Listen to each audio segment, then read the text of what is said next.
बिस्मिल्लाहिर्रहमानिर्रहीम। आज हम बात करेंगे कल हमारे साबिक सदर जनरल रिटायर्ड परवेज़ मुशर्रफ साहब भी दुनिया से चले गए हैं, उनके हवाले से। और इस वक्त दो बहसें हो रही हैं। मैंने देखा ट्विटर के ऊपर दो ट्रेंड बड़े उसके, एक है लेजेंड रेस्ट इन पीस का, रेस्ट इन पीस लेजेंड, और दूसरा था मुशर्रफ मुर्दार। ये दो नज़रियात को ये ट्विटर जो ट्रेंड्स हैं वो शो कर रहे हैं। तो अब देखते हैं कि मुशर्रफ साहब की जो ये दोनों तरफ से, एक तरफ से इतनी बड़ी हिमायत है रेस्ट इन पीस लेजेंड, दूसरी तरफ से इतनी बड़ी जो शिद्दत है कि मुशर्रफ मुर्दार, ये क्यों है। बेसिकली मुशर्रफ साहब पाकिस्तान आर्मी से ताल्लुक़ रखते थे और ये इंडियन माइग्रेटेड थे। इन्होंने अपनी जब बतौर आर्मी चीफ इन्होंने पाकिस्तान के अंदर आइन को तोड़ा, आइन शिकनी की और इक़्तिदार की कुर्सी को संभाला। उस वक्त की सिविल गवर्नमेंट, जमहूरी गवर्नमेंट मियां मोहम्मद नवाज शरीफ साहब की, उसको चलता किया था और ख़ुद कुर्सी के ऊपर विराजमान हुए थे। उसके बाद वो ऐसे समझें कि पाकिस्तान के साबका रिवायती डिक्टेटर्स की तरह उन्होंने भी कुल यकता अपने फैसले और सारा कुछ करने का ऐलान किया था। उसके बाद पाकिस्तान के अंदर बहुत सारी चीज़ें डेवलपमेंट हुई हैं। ये मुशर्रफ साहब का दौर था कि उनकी अच्छाई अब मैं बताऊंगा कि जी उन्होंने जो कुछ अच्छा हुआ था वो ये था कि डिक्टेटर होते हुए उन्होंने पाकिस्तान के अंदर मीडिया को तरक्की दी। पाकिस्तान के अंदर प्राइवेट चैनल्स की जो क्रिएशन थी, प्रोडक्शन थी, मुशर्रफ साहब के दौर में ज़्यादा हुई है। पाकिस्तान के अंदर टेलीकॉम IT इंडस्ट्री, इसको बड़ा फ़रोग मिला था। पाकिस्तान के अंदर HEC का इदारा कायम हुआ, नेशनल सिक्योरिटी का क्याम हुआ और थल जो कैनाल है वो तामीर हुई। इसके साथ पाकिस्तान के लिए एक फोरम बना था, फ्रेंड्स ऑफ पाकिस्तान, जिसमें तकरीबन कोई 8 ममालिक शामिल थे यूरोप के, और उसके वो पाकिस्तान को फंड वगैरह डोनेट करने के लिए डॉलर्स मिलते थे। इसके साथ ही मुशर्रफ साहब ने जो जमहूरियत थी, बेसिक जमहूरियत बीडी, ज़िला नाज़िम और जूनियर नाज़िम, और ये जो इलेक्शंस थे वो कराए थे और उसमें फिर हुकूमतें बनी और वो बाइख्तियार भी थीं। अगर मौजूदा जो बनी है उसके हवाले से अगर देखा, बहरहाल वो किसके मफाद में थी, कैसी थी, वो एक अलग बहस होगी, लेकिन ये था कि मुशर्रफ साहब ने ये किया ज़रूर था। जो अभी जमहूरियत की जो हुकूमतें चल रही हैं मुसलसल 15 साल से, तो इसमें तो उस तरह का हमें नज़र नहीं आया निज़ाम जो मुशर्रफ साहब का था। इसके साथ ही मुशर्रफ साहब ने एक ओपन डायलॉग का सिस्टम रखा था, जिसमें यूनिवर्सिटीज़ और मदारिस के तलबा को सामने बैठा कर क्वेश्चन आंसर होते थे। सेनेटर मुशैद हुसैन सैयद वाला जो एक मशहूर, वो वायरल भी काफ़ी है, मुफ्ती सैयद अदनान काका खैल साहब उसके अंदर मुशर्रफ साहब से कुछ हार्ड सवाल करते हैं और बाद में मुशर्रफ साहब उसका बड़ा हमली जवाब भी करते हैं। तो इसके साथ ही मुशर्रफ साहब ने पाकिस्तान के अंदर जो ये एक कहें कि एक इनकलाबी सतह के जो इक़दाम थे पाकिस्तान के अंदर, मुशर्रफ साहब से पहले का दौर बाद के दौर में काफ़ी डिफ़र आया था। मोबाइल की जो वो थी, इनकलाब था, वो वहाँ पाकिस्तान में आ गया था। बहरहाल एक वो ये चीज़ें थी जो मुशर्रफ साहब से अच्छी हुई थी।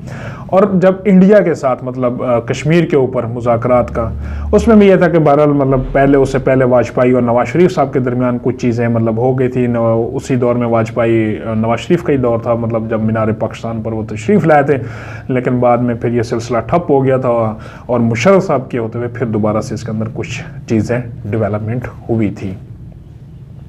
लेकिन बुनियादी तौर पर मुशर्रफ डिक्टेटर था, आमिर था, अपने हलफ से गद्दारी करने वाला था और उसने पाकिस्तान के अंदर अमेरिका की बेजा हिमायत की थी। जब ये अफ़गानिस्तान वार शुरू थी, हमने एक अपने ब्रदर इस्लामी मुल्क के ख़िलाफ़ वो चीज़ें भी अमेरिका के हवाले की मुशर्रफ साहब ने कि जिनका सवाल ही नहीं बनता था। और सुना ये कि उस टाइम के जो उनके कुलीग्स थे, जनरल्स थे, वो भी परेशान और हैरान होते थे कि ये बॉस ने ये क्या कर दिया, ये क्या दे दिया, ये क्या, तो बिल्कुल ही घुटने टेक दिए थे।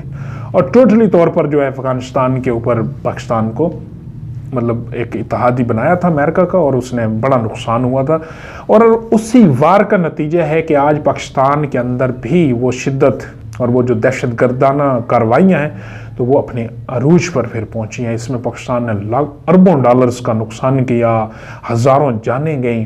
फिर मुशर्रफ साहब के उसमें लाल मस्जिद का जो वाक़या है वो नहीं भुलाया जा सकता, कि एक बहुत भयानक और अलमनाक वाक़या है, जिसमें मुशर्रफ साहब का ही फैसला था उस मस्जिद के ख़िलाफ़ फ़ौजी ऑपरेशन का।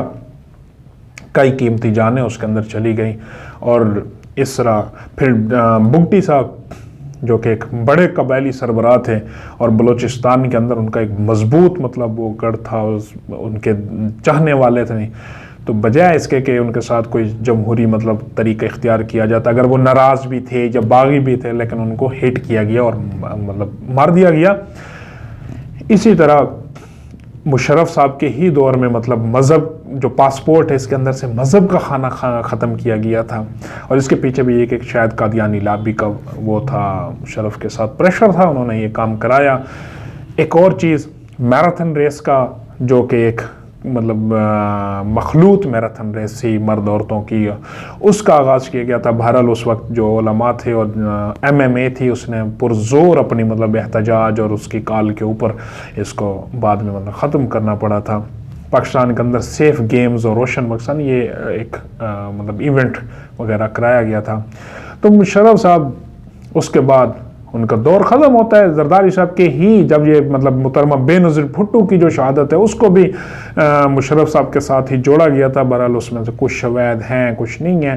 उसके बाद मुशर्रफ साहब जब जरदारी साहब की मतलब हुकूमत बनी थी पीपल्स पार्टी की, तो उसमें से ये फिर मुआख़ज़े की तहरीक आई थी, और उसका मुआख़ज़े की तहरीक का सामना किए बिना ही मुशर्रफ साहब पाकिस्तान की उससे सदारत से रेजिग्नेशन करके यहाँ से चले गए। और लगभग ये 2016 में फिर इन्होंने आल पाकिस्तान मुस्लिम लीग की बुनियाद रखकर फिर सियासी तौर पर अपने आप को वो करना चाहता वापसी, लेकिन कामयाब नहीं हुए। और 2018 से वो मुसलसल एक अनजान सी बीमारी का शिकार थे, जिसमें उनका जिस्म मतलब कहें कि ऐसे गलने हो गया था सारा, और वो पिछले 3-4 साल से काफ़ी अजियत में भी थे। तो अब वो दुनिया से चले गए, और उनकी मैयत शायद आज पाकिस्तान के अंदर पहुंच जाएगी। अपने दौर में जब वो सियासी हरीफों के साथ जो उन्होंने बर्ताव किया था, उसमें नवाज शरीफ साहब के वालिद मियाँ शरीफ साहब जब इस दुनिया से चले गए थे, तो वो मतलब अपने वालिद को भी दफनाने नहीं आ सके थे, जहाँ हमजा शहबाज के ज़रिए मतलब उनकी तदफीन हुई थी।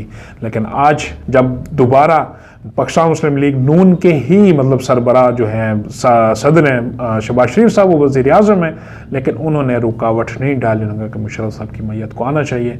मुशर्रफ साहब की इससे पहले एक जो स्पेशल कोर्ट बनी थी और उनकी आइन शिकनी के ऊपर जो ट्रायल हुआ था स्पेशल कोर्ट, और मतलब लगा बड़े एक तवील अरसे के बाद उसका जो फैसला आया था, जस्टिस वकार सेठ साहब जो कि वो भी इस दुनिया में नहीं रहे, तो उन्होंने मतलब कहा था कि अगर मुशर्रफ साहब मर जाते हैं और मरने के बाद भी उनको फांसी दी जाए, उनकी लाश को जो है डी चौक के अंदर लटकाया जाए। ये बड़ा एक सख्त किस्म का फैसला था। बहरहाल अब जस्टिस वकार सेठ साहब थे, वो उनसे पहले चले गए थे, कोरोना की वजह से हॉस्पिटल से उनकी डेथ हो गई थी। तो अब मुशर्रफ साहब की डेथ हो गई। ये तो कतन बिल्कुल नहीं सोचा जा सकता कि पाकिस्तान में कुछ इस तरह का हो सकता है कि अमरों के ख़िलाफ़ जो है कोई नहीं। लेकिन बहरहाल हम इस हवाले से तो उसकी दुआ करते हैं कि हमने जिस तरह हमारे दीन में है कि जाने वाले के पीछे जो है वो बुराई की बजाय उसका मामला अल्लाह के सुपुर्द किया जाए। और जिन ख़ानदानों को मुशर्रफ साहब की वजह से मतलब उसमें लापता भी हुए थे, अमेरिका को भी गिरफ़्तार करके दिए थे, डॉक्टर आफिया सिद्दीकी जैसा मतलब नाम बड़ा मशहूर है, बाकी बहुत सारे लोग थे, नाम लेना वो नहीं, तो उनसे भी हमारी हमदर्दी है। उन ज़रूर जब ये मुशर्रफ साहब की मौत की खबर आई होगी तो उन ख़ानदानों के फिर से वो जो उनके साथ वाक़यात और जो उनके साथ बीती है वो याद आई होगी, और उनकी आहें और उनकी बद्दुआएं भी निकली होंगी। लेकिन हम यही कहते हैं कि हम मुशर्रफ साहब का मामला अल्लाह के सुपुर्द करते हैं। बहरहाल मेरी ज़ाती नज़र में वो डिक्टेटर था, जालिम था, और इक़्तिदार की हवस में एक इंसान था। अल्लाह हाफ़िज़।